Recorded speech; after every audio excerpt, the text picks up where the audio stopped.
है भारत का योग। और कई लोग मुझे कहते बापूजी आप 3 महीना मौन रहे ना, बहुत अच्छा हुआ। मौन में भी हमने सच पूछो तो 10% 10% ही मौन लिया। मौन के नियम के अनुसार हम अगर 3 महीने एकांत मौन में रहते, किसी से ना मिलते, तो फिर तो रंग कुछ और होते। अभी तो हम सबसे मिलते थे, मौन शिविरें भी करते थे और बोलना खाली बंद था तो स्लेट पर लिख के देते थे। ये तो सहूलियत वाला मौन था, देखने भर को मौन था। अब देखने भर के मौन ने भी मौन शिविर में ऐसे ऐसे 4 चांद लगा दिए कि लोग याद करते कि आहा बापू की मौन शिविर में जो अंदर की अनुभूतियां गजब की थी। तो मैं चाहता हूं कि फिर से 3 महीने एकदम कड़ा मौन लूं, किसी से ना मिलूं।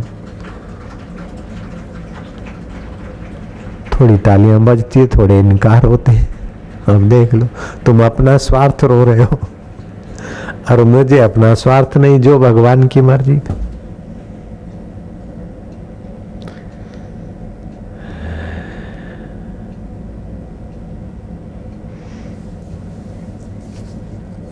तो 4 बातें: श्रद्धा, एकाग्रता। कभी बैठे, होठ बंद है, जीभ ऊपर को नहीं नीचे को नहीं, बीच में लटकती रहो। मन को कह के ख्याल रखना, इधर उधर किया तो आज खाना नहीं मिलेगा। 1 मिनट भी मन लग गया, आए है लगेगा, उसका बाप भी लगेगा। कभी पलकों को झपकारा, ऊपर नीचे ऊपर नीचे ऊपर नीचे करा और फिर शांत होकर बैठे। अलग अलग तरीके हैं एकाग्रता बढ़ाने के। उससे भी एक और तरीका है। ध्यान योग शिविर होती है तो जो योगी महापुरुषों की वो कुंजियां हैं, जो स्वाद है, उसके किरण में बरसा देता हूं और आपके मन को स्वाद आ जाता है। फिर आपको एकाग्र होना नहीं पड़ता है, मन लगाना नहीं पड़ता, लगने लगता है और अंदर से कुछ होने लगता है। ऐसा भी हजारों लोगों का अनुभव है। इसलिए मैं मंत्र दीक्षा देते समय ये शर्त रखता हूं कि एक बार आश्रम में ध्यान योग शिविर में आपको आना होगा। और ये जो दीक्षा के वक्त ये बात जो स्वीकार करते हैं, उन्हीं को मैं दीक्षा देने में ज्यादा राजी रहता हूं। तो आज जिन्होंने लिया उनको भी ये बात मैंने कह दी है, चाहे बच्चे हों चाहे बड़े हों, एक बार ध्यान योग शिविर का आप फायदा उठाना। अब चक्र चल रहे हैं, ये बता रहा हूं कि आप जो भी काम करें प्रभु का सुमरण करके करें और प्रभु की प्रीति के निमित्त करें। बस बिल्कुल शॉर्ट वे है। महाराज भगवान की प्रीति के लिए नहीं होता है, अपना स्वार्थ आ जाता है, क्या करें। स्वार्थ आ जाता है तो आप भगवान के गले पड़ो। गले पड़ना तो जानते हो, और दिल्ली के लोग तो गले पड़ने में होशियार हो सकते हैं ना। कहावत है दिल्ली का ठग मशहूर। बोले अरे ये कहाँ का है, बोले ये दिल्ली का ठग है। अच्छा तो मैं बोलता हूं आप ठग बने रहो, लेकिन व्यक्तियों को मत ठगो। कबीर जी बोलते हैं उसको ठगो। मेरे सारे साधक बड़े ठग बने, बड़े ठग, छोटे ठग मत बनो। बाबा जी ठग बनने की छूट है क्या? हाँ एकदम छूट, गुरु के तरफ से बड़ा लाइसेंस। बाबा जी हम ठग बन जाए? हो बनो, खूब बनो ठग। कैसे बनो ये सीख लो। माया ऐसी ठगनी, ठगत फिरत सब देश, जो ठग या ठगनी ठगे वा ठग को आदेश। ऐसा बड़ा ठग बन जाओ। माया तो सबको ठग कर जन्म मरण में डाल रही है, तुम माया को भी ठग के बैठ जाओ और भगवान का रसपान करने लग जाओ। ऐसे ठग बन जाओ। भोजन तो करो लेकिन करो कि मैं नहीं खाता, ये तो प्राण खा रहे। नींद तो करो लेकिन सोचो कि ये तो शरीर सो रहा है, मैं नहीं सोता। हुई में ठगी हुई कि नहीं हुई? ये ठगी असली ठगी है, अच्छी बढ़िया है। अगर मन में दुख आता है या कोई मर गया तो खूब रो, लेकिन अंदर देखो कि रोता है ममता। अरे मेरे खूब स्यापा करो, लेकिन अंदर से देखो कि स्यापा शरीर कर रहा है, दिख रहा है शरीर, और मन भाव कर रहा है उसको देखने वाला मेरा रब और मैं तो न्यारा प्यारा है। उस स्यापे में भी स्यापा रहित ऐसी कला सीख लो। ओहो, कबीर बोलते वो ठग को मेरा आदेश है, मेरा प्रणाम है। एक भक्त था, गुरु का खजाना उसको पच गया और ब्रह्मज्ञानी बन गया। गुरु ने कहा बेटा तू सत्संग क्या करना, और सत्संग करता। पुरसुमल उसका नाम था। तो सत्संग में कहता कि जूठा आना, जूठा खाना, जूठा बहना, ये जूठा है, सब कूड़ अथवा यार, ये सब माया जो पसारो है। कौन किसका बेटा, कौन किसका बाप, हजारों जन्म से जीव कहीं कहीं से भटकता आया है।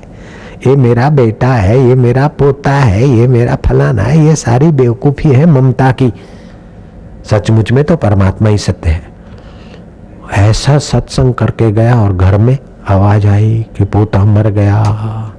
बेटा और बहू रो रहे हैं, बेटा बहू रोए उससे तो वो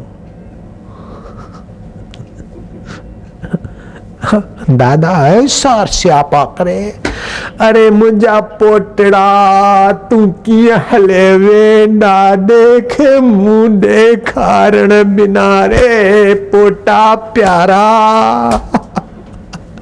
यकिन जा तारा, तू यकिन जा तारा वंजना तो कुछ को न हो मुझा पोटा।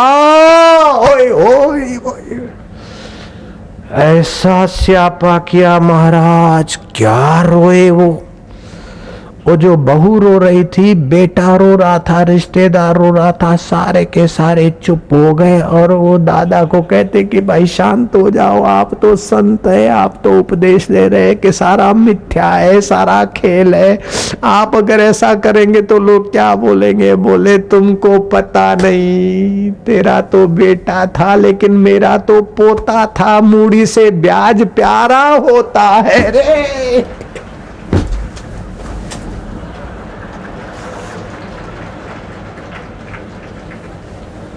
पानी लाए, छिटका पानी का प्याला पिलाया। अब बूढ़े ने नजर मार के देख लिया कि सब कंट्रोल में आ गए। वो पोते का अपना शरीर नहलाया धुलाया, तिलक बिलक करके उसको दफना के आए जो कुछ करना था। भोजन भाजन हुआ, शाम हुई।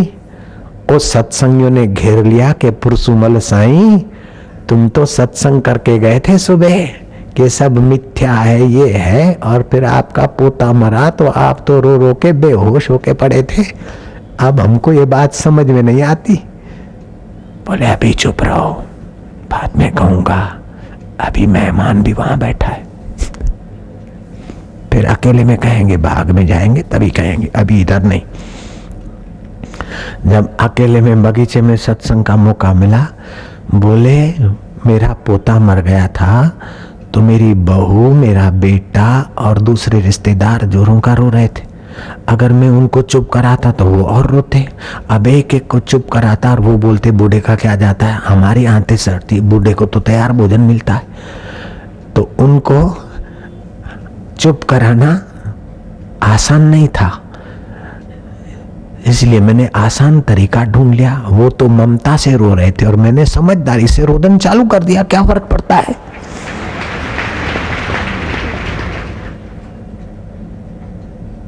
ब्रह्मज्ञानी सदा निर्लेपा है। सीते सीते हो, सीता कहाँ गई, सीते सीते, राम जी सीता सीता कर रहे।